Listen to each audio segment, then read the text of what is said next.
नमस्कार, कैसे हैं आप लोग। मेरा नाम राज है। कोऑपरेटिव सोसाइटीज के एक्ट, बायलॉज और रूल्स के बारे में डिस्कस करते रहते हैं। आज हमारे पास में एक ऐसे ही इम्पोर्टेंट एक जजमेंट है। रिसेंट एक बॉम्बे हाई कोर्ट का, ऑनरेबल बॉम्बे हाई कोर्ट का एक जजमेंट है, जिसमें हम जानने की कोशिश करेंगे। एक बार अगर रेजोल्यूशन पास हो जाता है जनरल बॉडी के अंदर और ड्यू प्रोसेस के थ्रू से वो होता है, उसके बेस पे डिप्टी रजिस्ट्रार या कंसर्न जो भी रजिस्ट्रार रहता है, जॉइंट रजिस्ट्रार रहता है, उनसे कोई ऑर्डर निकलता है, क्या उसे ऑनरेबल बॉम्बे हाई कोर्ट में या किसी रेस्पेक्टिव कोर्ट में चैलेंज किया जा सकता है। तो ऐसे ही एक मैटर हमारे पास में है। तो सोसाइटी का नाम क्या है? सत्यम लोक प्रभात कोऑपरेटिव हाउसिंग सोसाइटी। अब इसमें क्या हुआ, यहाँ पे यूनिलैटरल डीम्ड कन्वेंस का ये मैटर है और इनका कहना था कि सोसाइटी का कहना था कि जो बिल्डर ने जो हमें डीम्ड कन्वेंस में जो दिया हुआ है, जो एरिया दिया हुआ है, वो कम है, वो 1000 स्क्वायर मीटर से भी कम है, उससे हमें ज़्यादा मिलना चाहिए। उसके बेस पे इन लोगों ने क्या किया, जो ऑर्डर जो डिप्टी रजिस्ट्रार ने दिया हुआ था उसको उन्होंने कोर्ट में चैलेंज किया। और कोर्ट में ये मैटर पहुंच गया क्या, 2023 में पहुंच गया। Society filed a petition against the conveyance of less than 1000 square metre. जब ये कोर्ट में चैलेंज हो गया तो कोर्ट ने मैटर को कहाँ पे रेफर कर दिया, रिमांड कर दिया back to the registrar office, मतलब डिप्टी रजिस्ट्रार को वापस भेज दिया। और इसी प्रोसेस में क्या हुआ, ये जो उसके पहले की फिर से ये डिस्कशन होता, फिर से वो मैटर वहां पे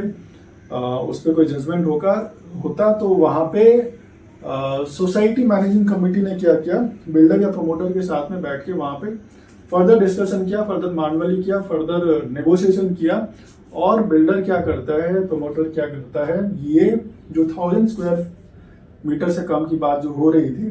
तो फाइनल एग्रीमेंट के थ्रू में फाइनली ये एग्री हो जाता है कि 2473 स्क्वायर मीटर आपकी सोसाइटी को दे दी जाएगी। अब जब ये इतना नेगोशिएशन पहुंच जाता है तो इसी स्क्वायर फीट का, इसी स्क्वायर मीटर का जो एरिया है,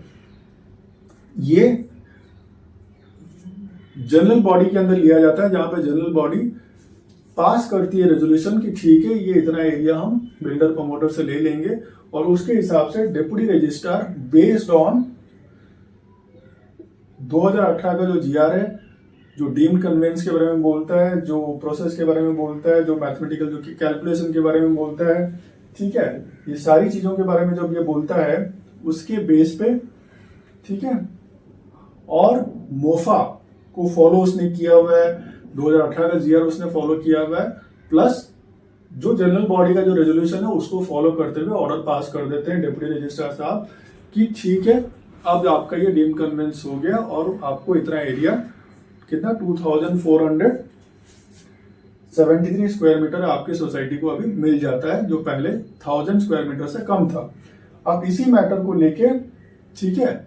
अब ये ऑलरेडी यहाँ पे कोर्ट में मैटर था, बीच में ये नेगोशिएशन हो गया, ठीक है, और बीच में ये नेगोशिएशन होने के बाद फिर आगे अब कोर्ट के पास जब ये बोलते हैं कि नहीं, कुछ मेंबर्स से बोलते हैं कि ये जो ड्यू प्रोसेस है यहाँ पे फॉलो नहीं किया गया, क्योंकि कुछ मैनेजिंग कमेटी के जो जो मेंबर्स है, it seems like their hand in gloves with the builder promoter के साथ में, और ये जो मिला हुआ है 2470 स्क्वायर मीटर, ये भी उनको अप्रोप्रिएट नहीं लगता है। तो यहाँ पे फिर हाई कोर्ट ने क्या बोला, अब ऑनरेबल हाई कोर्ट यहाँ पे जो जस्टिस है एनएम जमादार, अब इनका ये टिप्पणी है, देखिए ये ऐसा नहीं है, जो जनरल बॉडी का रेजोल्यूशन हुआ है प्लस मोफा के जो प्रोविजंस है, महाराष्ट्र ओनरशिप फ्लैट्स एक्ट की जो प्रोविजंस है, और 2018 का जो ये जीआर है फॉर द डीम्ड कन्वेंस, इन सबको फॉलो करते हुए जो ऑर्डर पास किया गया है, that has been by the deputy registrar, ठीक है। तो इसमें कोई हमें गलती दिखाई नहीं दे रही है, तो ये इसमें चैलेंज करने का इसमें कोई मतलब बनता नहीं है, या ये अप्रोप्रिएट सही नहीं होगा, ठीक है। प्लस हाईकोर्ट का ये भी कहना था, एक बार कोई भी पर्सन, कोई भी इंसान सोसाइटी का मेंबर बन जाता है, तो जहां पे उसकी इंडिविजुअल राइट्स की बात है, चलो वहां तक ठीक है, मान लीजिए जहाँ पे जैसे मेंबरशिप की राइट है, जहाँ पे जैसे इलेक्शन लड़ने की राइट है, जहाँ पे वोटिंग की राइट है, या ऐसी कोई अपनी जो सिंगल राइट्स है, वो तब तक ठीक है। बट जहाँ पे कलेक्टिव राइट्स की बात हो जाती है, एग्रीगेट की बात हो जाती है, वहां पे आपको सोसाइटी के थ्रू से ही रिप्रेजेंट करना पड़ेगा। मतलब अब रिप्रेजेंटेशन का मतलब है कलेक्टिवली, मतलब जहाँ पे जनरल बॉडी के डिसीजन ले रहा है, और जनरल बॉडी जो डिसीजन ले रहा है उसी को एग्जीक्यूट कर रही है मैनेजिंग कमेटी, ठीक है। तो मैनेजिंग कमेटी के थ्रू से ही आपको, मतलब सोसाइटी के थ्रू से ही आपको रिप्रेजेंट करना पड़ेगा, आप सिंगल ऐसे रिप्रेजेंट नहीं कर सकते हो, ठीक है।